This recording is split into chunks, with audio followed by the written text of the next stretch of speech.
segunda consecutiva no Brasileirão. E jogando bem.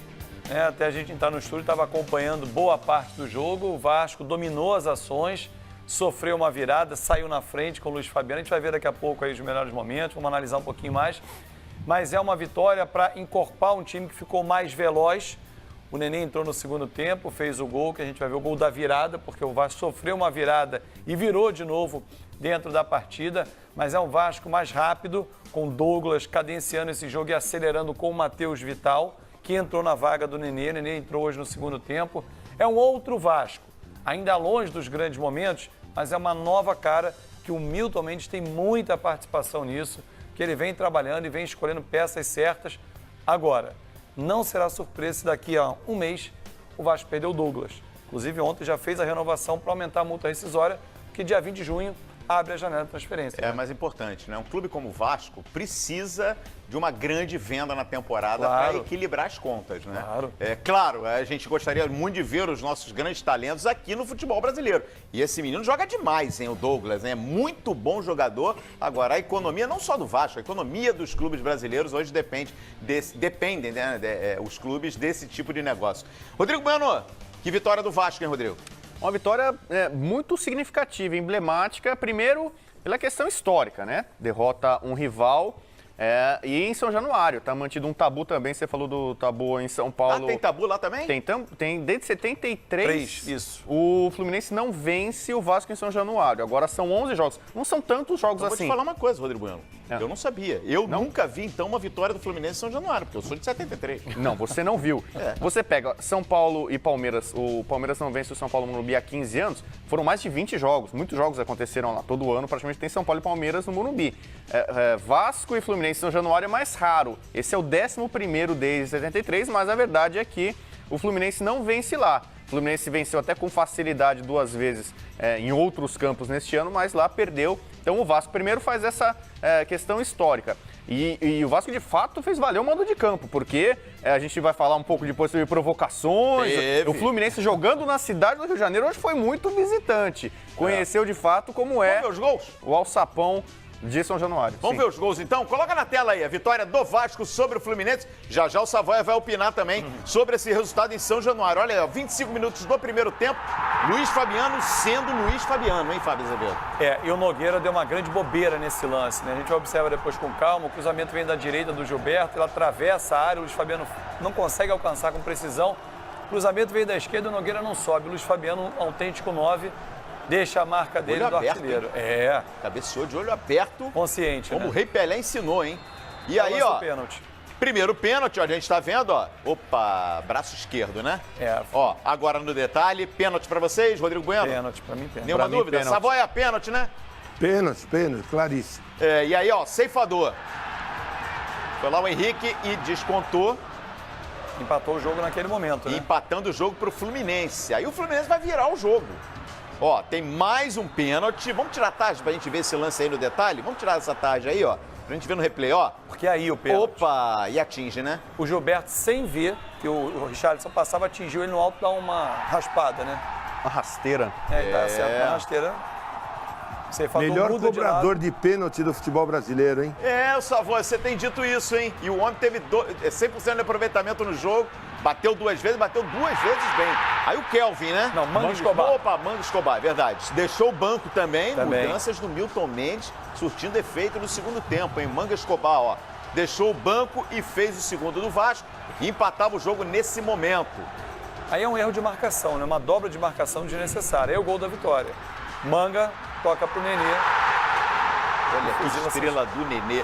Ô, Savoia, pra quem tava torcendo o nariz e desconfiado com essa mudança aí do Milton Mendes, colocando o Nenê no banco de reservas, eu acho que hoje o Milton Mendes ganhou crédito, né? Ganhou pontos com o torcedor do Vasco, com direção, com jogadores, porque o Nenê fica com moral, segue com moral no grupo, mas é uma mudança que fez efeito. O Vasco mais rápido e agora com poder de definição com o Nenê entrando no jogo, né?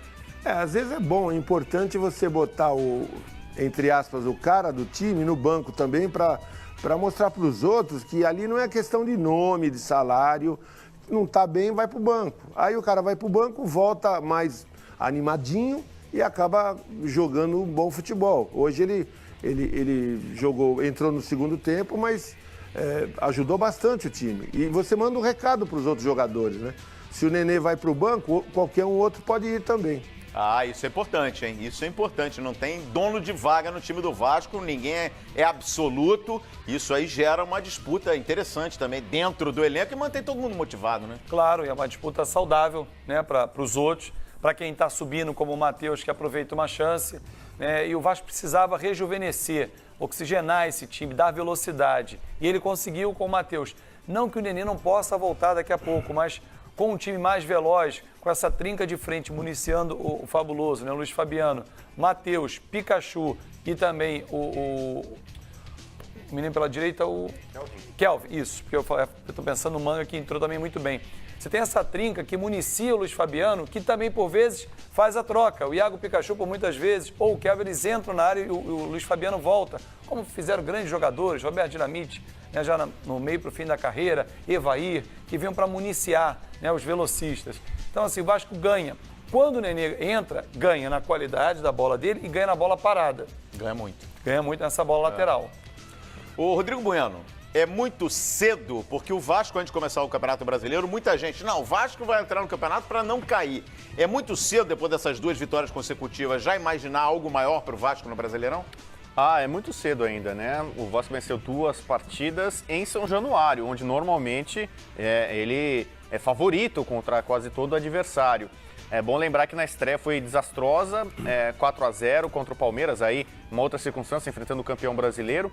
E o time mudou, por exemplo, a zaga hoje, Paulão e Breno. 2 reforços, talvez não sejam os zagueiros dos sonhos do torcedor vascaíno, mas já é melhor do que, por exemplo, o Jomar, né? Então, em relação à partida de estreia, que foi tenebrosa, a situação começa a melhorar. Os 2 gols que o Vasco sofreu foram de pênalti, né? E aí pode ser colocar um pouco na conta de vacilo, acidente de trabalho. A zaga com bola rolando não foi vazada. Então o Vasco melhor defensivamente, embora tenha tomado 2 gols.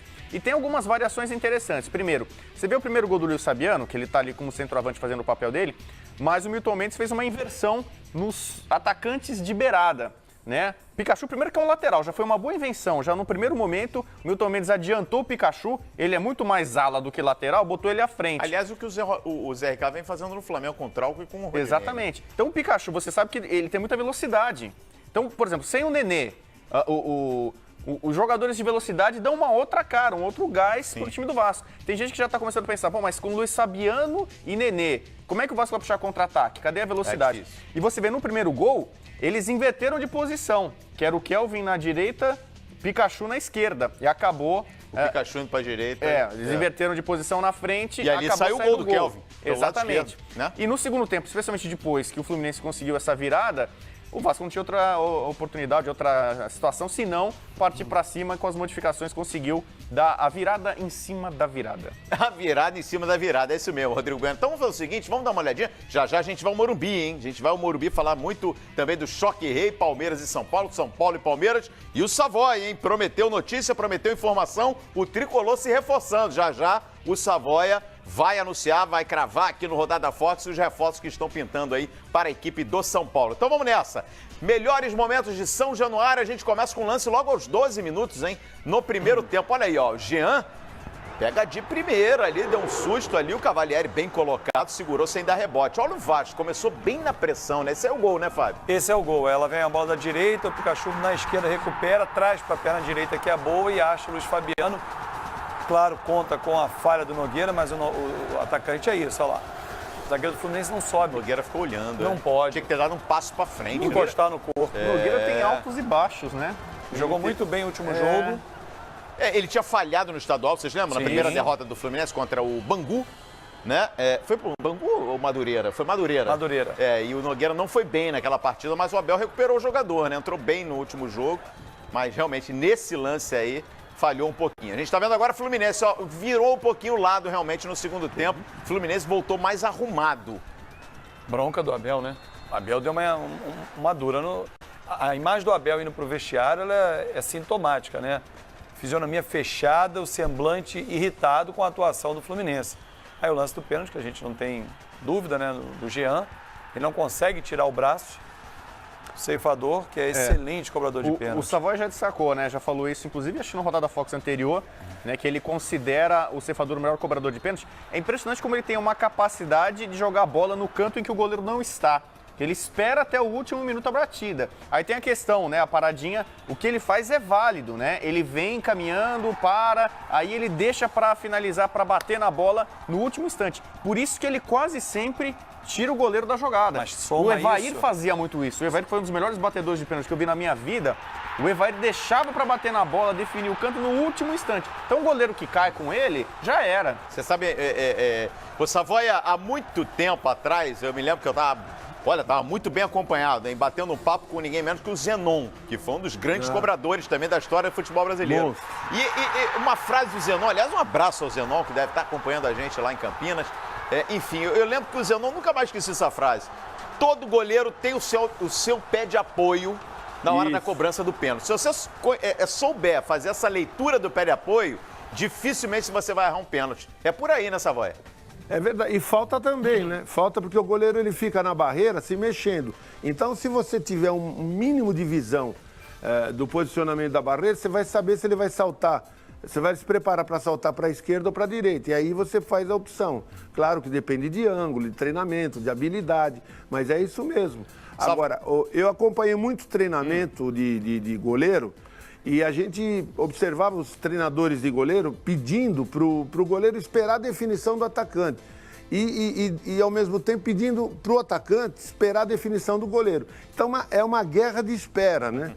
Então, às vezes, quando o cara bate com um canto definido, não precisa esperar. Mas o cara que espera o goleiro, se o goleiro não se mexe, complica para o atacante. Ô, Savoia, já aproveitar o gancho aí contigo, nesse pacote do início do Brasileirão, acima ou abaixo da expectativa, no seu pacote aí, Fluminense e Vasco nessas 3 rodadas?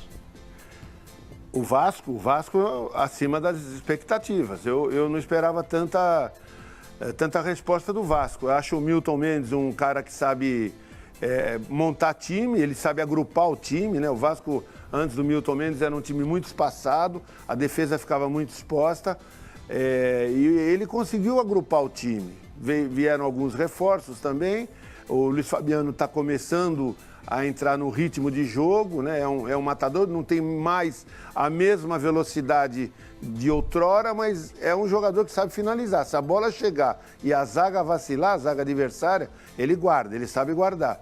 E o Fluminense está na expectativa. Hoje é um jogo, um clássico. O primeiro tempo foi mal, né? Como foi mal o Fluminense na decisão contra o Flamengo no primeiro tempo, o Abel reclamou muito, e hoje de novo. E no segundo tempo, na chacoalhada do Abel, o Fluminense voltou melhor, virou o jogo e dava a impressão que iria ganhar o jogo. Mas aí, com a entrada do Nenê, né, e também do colombiano, o Escobar, eu acho que a coisa mudou de lógica nos instantes finais. Calheiros. E aí, Fábio, eu tô curioso. E você nesse pacote aí? Eu tô com o Savoia também. O Vasco me surpreende pela sequência de bons jogos, não pelos resultados, por vencer. Joga em casa, tem a pressão do torcedor que pegou o time no colo. Você bota nesse pacote de bons jogos, inclusive o Palmeiras na estreia? O Vasco teve minutos bons ali naquela estreia. Tempo, especialmente, né? Especialmente ali. Mas depois que o Cuca conseguiu parar o Douglas, o Vasco não conseguiu avançar e não tinha essa transição. Uma vez conversando com o Gerson, Canhotinha de Ouro, que era um exímio cobrador de pênaltis e falta também, ele falou o seguinte: não tem que olhar para a bola está ali, ela não vai sair do lugar. O ceifador faz isso, você repara que ele vai olhando para o goleiro. Ó. Aí caminha, quando chega ali, ele pum. A bola não saiu do lugar, ele vai bater aqui. Então ele vai para um lado, vai para o outro, olhando para o goleiro, encarando o goleiro. Interessante. É uma capacidade do ceifador e é um mérito dele. Agora, o Fluminense perdeu segundo jogo com a ausência, ele ganhou do Atlético, mas ele perde na ausência do Wellington Silva. Essa velocidade que o Fluminense perde. E hoje a primeira partida também sem o Sornossa, né? Mas o Scarpa está ali, né? Mas mas claro o que Sornossa, se a gente pegar aqui desde o início da temporada, foi uma das melhores, em termos de desempenho, uma das melhores contratações do futebol Os brasileiro. dois equatorianos. O Orejuela e o Sornosa. O Sornosa entrou jogando muita bola, né? E agora uma fratura no tornozelo, vai ficar um longo tempo aí 3 parado. meses. E o Fluminense se reorganizando. Sem esse jogador que acabou se transformando, porque não tinha também o Gustavo Scarpa. O Sornosa, Rodrigo Bueno, nesse período se tornou a referência do time. O rei de assistências, não só do Fluminense, um dos principais assistentes, que nem o cara que dá passe pro gol no futebol brasileiro. Eu vou incluir o Fluminense também como surpresa positiva. Né? O Fluminense é vice-campeão carioca, esteve bem perto ali no segundo jogo de ganhar o título do Flamengo. Só que o Fluminense, para mim, tem uma tabela no início muito complicada. Ganhou do Santos, o que não é fácil. O Santos é um time para brigar no mínimo por Libertadores. Ganhou fora de casa do Galo, que é um resultado, se não surpreendente, porque é um clássico nacional, mas é muito difícil com o elenco que tem o Galo. O Fluminense foi lá e ganhou. Então, se você pegar em 3 jogos muito complicados, cascudos, o Fluminense fez 6 pontos.